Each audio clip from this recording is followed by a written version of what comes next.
In this work, we present a deep learning-based quality control system for co-registration of prostate MR images. So multiparametric MRI has been internationally established as a valuable tool for the diagnosis of prostate cancer. And CAD systems, the computer-aided diagnosis system, has shown to be promising for automating the diagnosis of prostate cancer.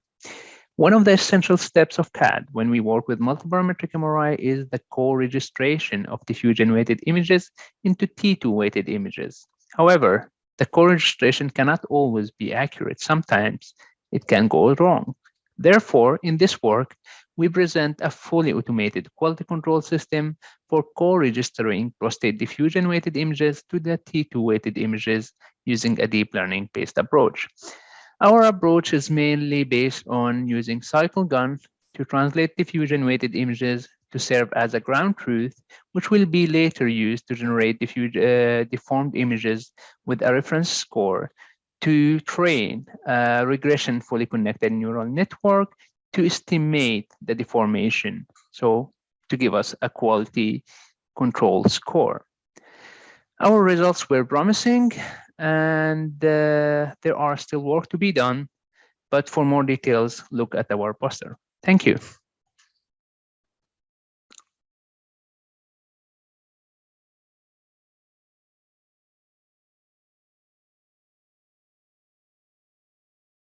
Hi everyone, my name is Lucia and I'm excited to share my current project with you all today, investigating the effects of electroconvulsive therapy on motor coordination. Given the aging populations in developed countries, advancing geriatric healthcare is a burgeoning necessity.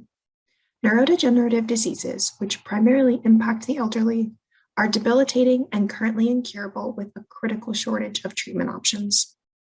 This is complicated by the fact that more than half of all patients with a neurodegenerative disease are affected by clinical depression, further compromising their energy, motivation, and general prognosis. The overwhelming clinical evidence suggests that electroconvulsive therapy is a safe and beneficial modality for alleviating treatment-resistant depression, but there is a dearth of information on electroconvulsive therapy's longitudinal side effects on motor functionality.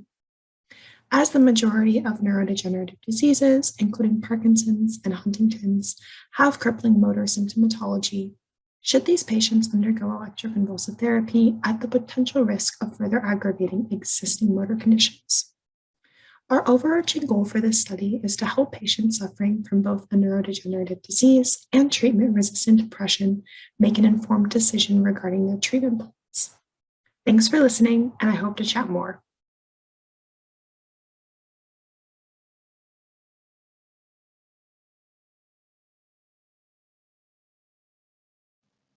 Fast diffusing isotropic signals that originate in edematous fluids can complicate the radiological interpretation of diffusion MRI.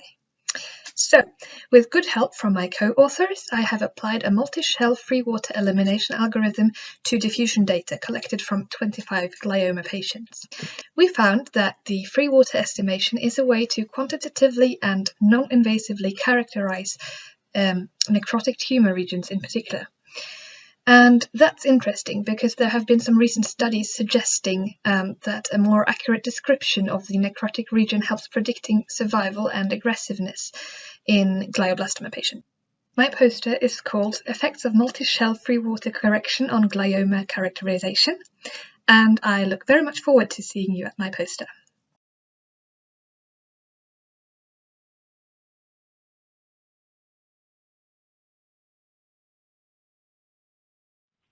My name is Magnhild Dagestad, and I would like to present this poster titled Imaging of Vertebral Bone Edema, Dixon or STEER.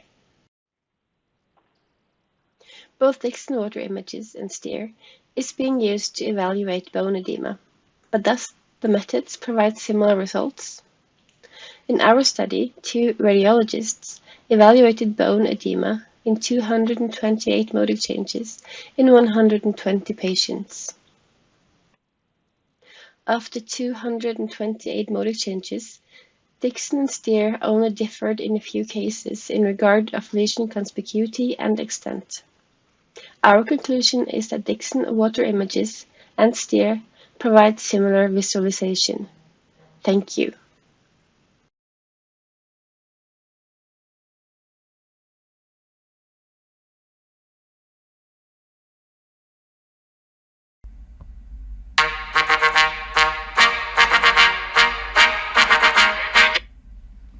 Hi, my name is Frank Riemer. I'm presenting a poster here at the MMIV conference. You can find me both online using the Discord channel, poster 105, or here at the Grand Bergen Hotel, where our MMIV conference is taking part this year. So, this is an fMRI study. In general, there are two types of fMRI studies that are being carried out nowadays, but without going into too much detail, a lot of them focus on something called the DMN, which is the default mode network, something like an autopilot of our brain. In our study, we are looking at a different type of network, which is more related to function and generalized. So if you're interested, please come and visit me at the poster booth or online at the Discord channel. Thank you very much.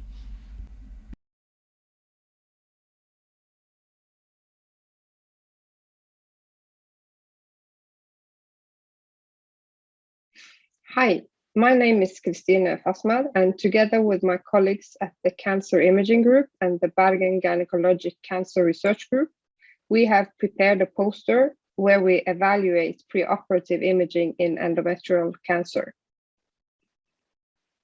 For the past decades, pelvic MRI has been shown to be the modality of choice for assessing local regional extent of endometrial cancer.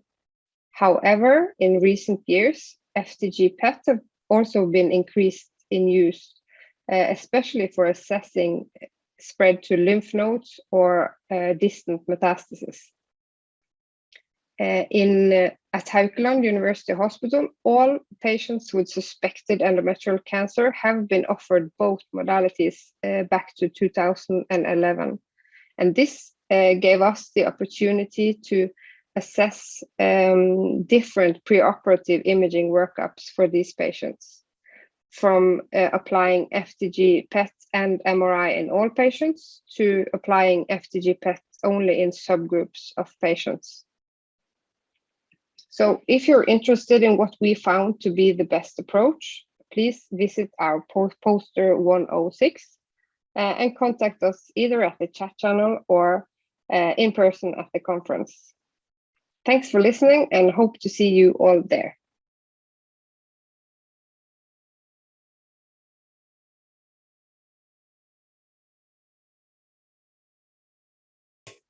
Hello everyone, my name is Alexandros Patsanis and today I'm going to present my work improving prostate cancer detection using biparametric MRI with conditional generative adversarial networks or GANs.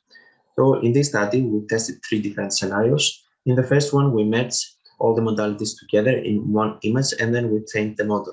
In the second, we parallel trained each modality simultaneously. And in the third one, we single trained each modality individually. So after training the GAN model, we were able to detect and localize PCA, prostate cancer. And by doing that, we were able to calculate the AUC over our validation and test set.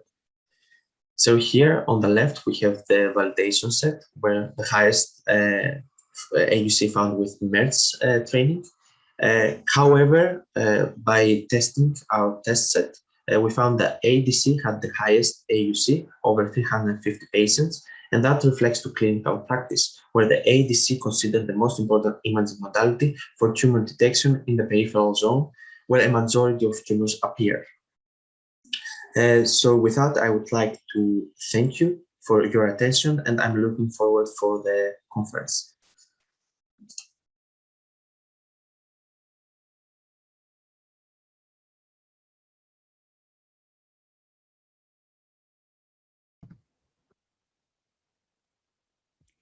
Alzheimer's disease, you might wonder. Something is changing. Not remembering taking their medication, or not managing going to the store alone, or making a proper meal, or wanting to go to family dinners anymore. In the present study, we expand on previously presented prediction models By adding such information about these early changes in everyday life functioning that is noticed by a close relative or a caregiver as a feature in our random forest classification model, with the aim to predict trajectories towards Alzheimer's disease in a group of patients with mild cognitive impairment. To evaluate and explore our prediction model, we apply various feature importance estimates, SHAP values, partial dependency plot, in addition to characteristics of correctly and misclassified subjects. I hope to see you at the poster for results and discussions. Thank you.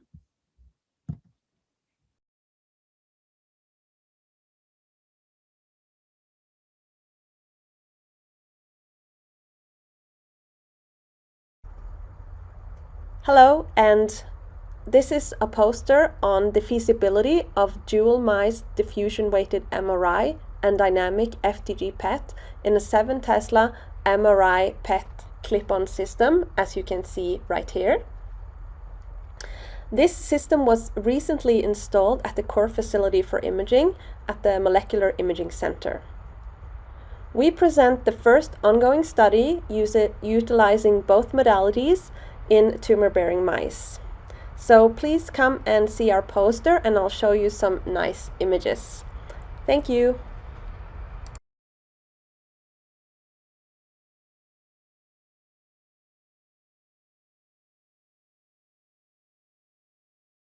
So, cervical cancer is one of the most common causes of cancer death in younger female worldwide.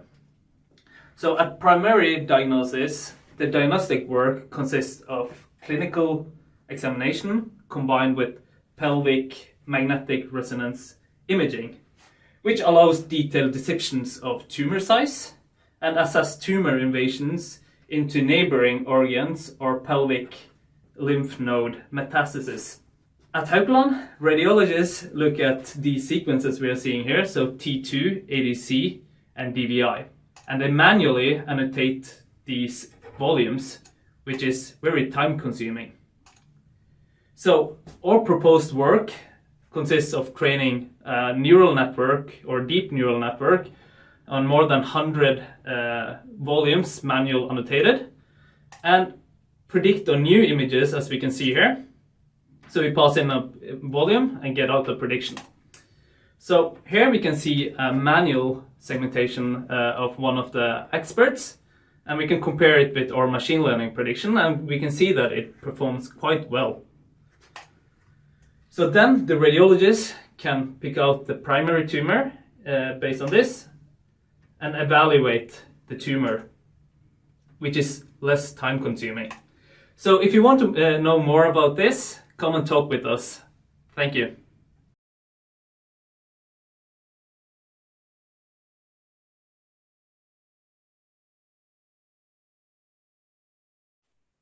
Hi, welcome to my presentation on Delta Radiomics Framework for Monitoring Active Surveillance, a preliminary investigation of prostate cancer progression biomarkers.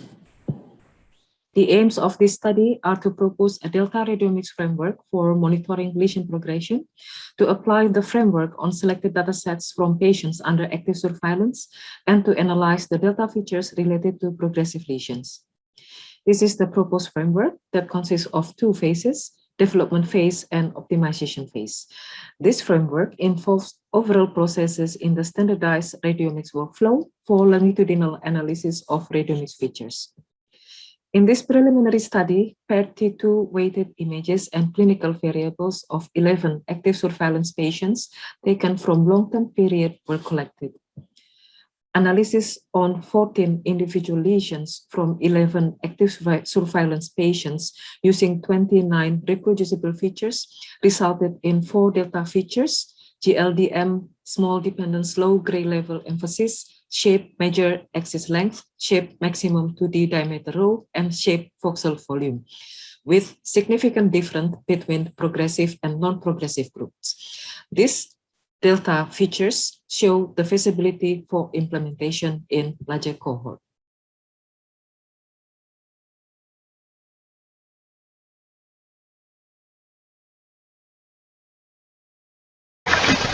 Good morning. My poster is about structural neuroimaging of irritable bowel syndrome patients. IBS is a heterogeneous chronic gastrointestinal disorder where brain-gut axis plays a key role.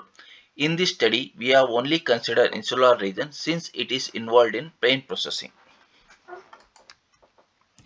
All subjects underwent high-resolution T1 and T2 anatomical images followed by diffusion-weighted imaging. After the first scan, the subjects were administered 10 mg of lactulose as a brain provocative test. Then approximately after 2.5 hours, the subjects were scanned again. We do not expect any structural changes in the brain before and after lactulose scan.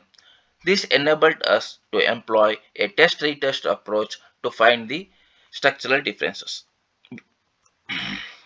From anatomical scans, we have obtained morphometric stats such as volume, thickness, and curvature. And from the diffusion scans, we have obtained local network measures based on whole brain tactography. We have observed differences in insular region between IBS and healthy controls. And for more information, please visit my poster.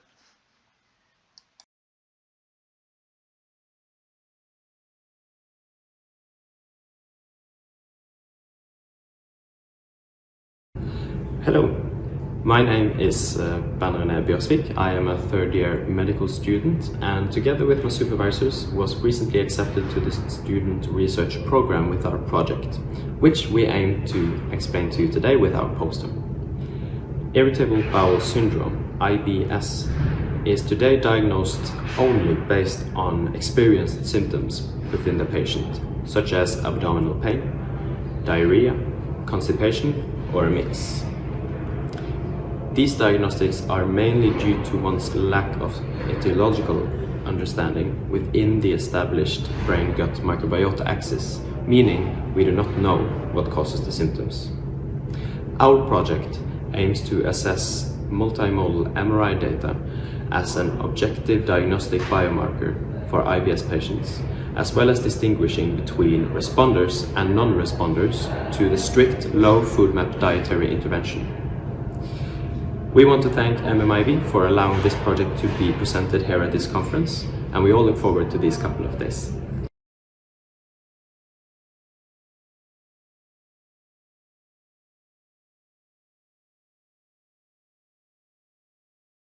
Hi. In this project, we would like to explore a kidney function based on dynamic contrast enhanced magnetic resonance images. We will use deep learning methods to both segment images and reduce motion correction. In the following step, we are planning assessing total kidney volume as well as to estimate glomerular filtration rate. If you would like to know more about our prospective project, please visit our poster 114. Thank you.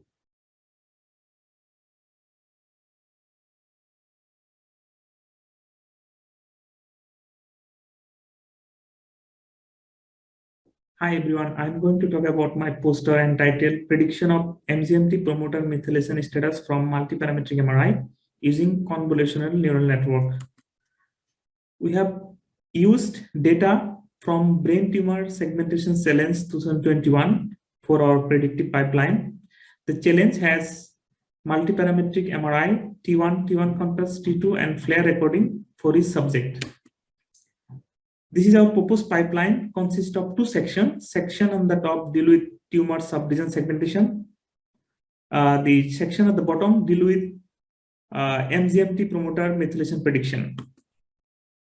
We have used the bi-encoder unit architecture, consists of two encoder and a shared decoder with attention blocks for tumor subregion segmentation.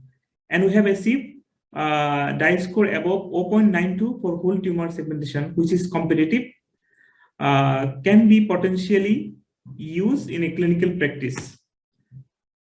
For our classification purpose, we use two CNN variants, the DenseNet 121 and more deeper DenseNet 264. And the best performing classification model, the ensemble model, achieved ROC AOC score of 0.66 on the organizer validation set and 0.54 for the organizer testing set. And this performance is insufficient for practical application. Thank you for listening. If you have any queries, feel free to communicate with me.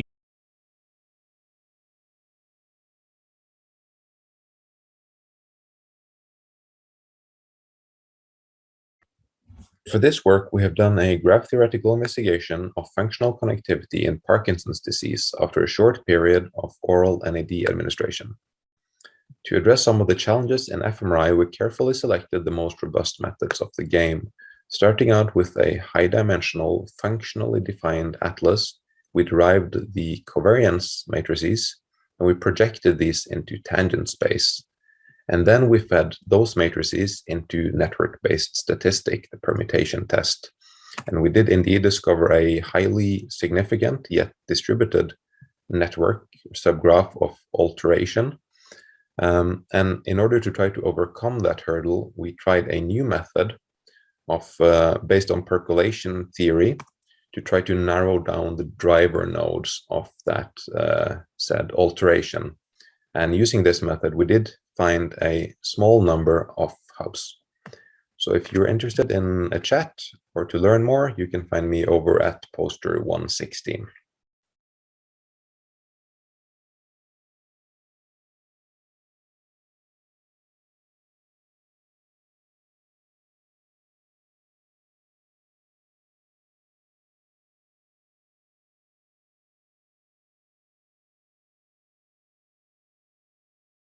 Radiographers are a patient-facing profession with work tasks centered around patient care, patient safety, and image quality, all factors that might affect the diagnostic precision of an examination.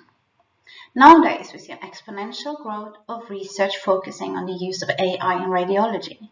However, the radiographer's role in AI research and development has been limited. Do you want to hear more about how we are currently working on integrating AI into radiography research, education, and clinical workflow? Please have a look at our poster, contact us, we would love to discuss our ongoing work with you.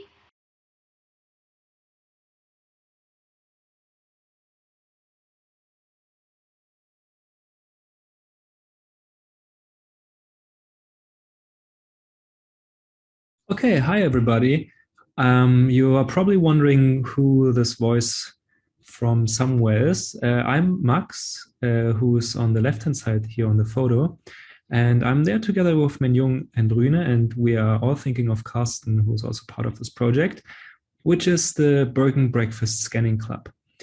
And in short, what we do is we are scanning ourselves as much as possible in the period of around 1 year with different modalities to figure out different variables which might explain proportions of the variability in the signal of those different modalities, such as fMRI and DWI and so on. And this is an unconventional way of doing neuroimaging. And yes, instead of collecting data from many, we collect much data from few. And that's the three of us who are on the photo. And for now, we are about to reach 50 MRI scans per person. And we are also closely following up on a couple of other data. And if you're interested, please come along. We are in poster 120, and I'm sure we have also some interesting connections to precision imaging and precision medicine, which you might be interested in. We're looking forward to seeing you.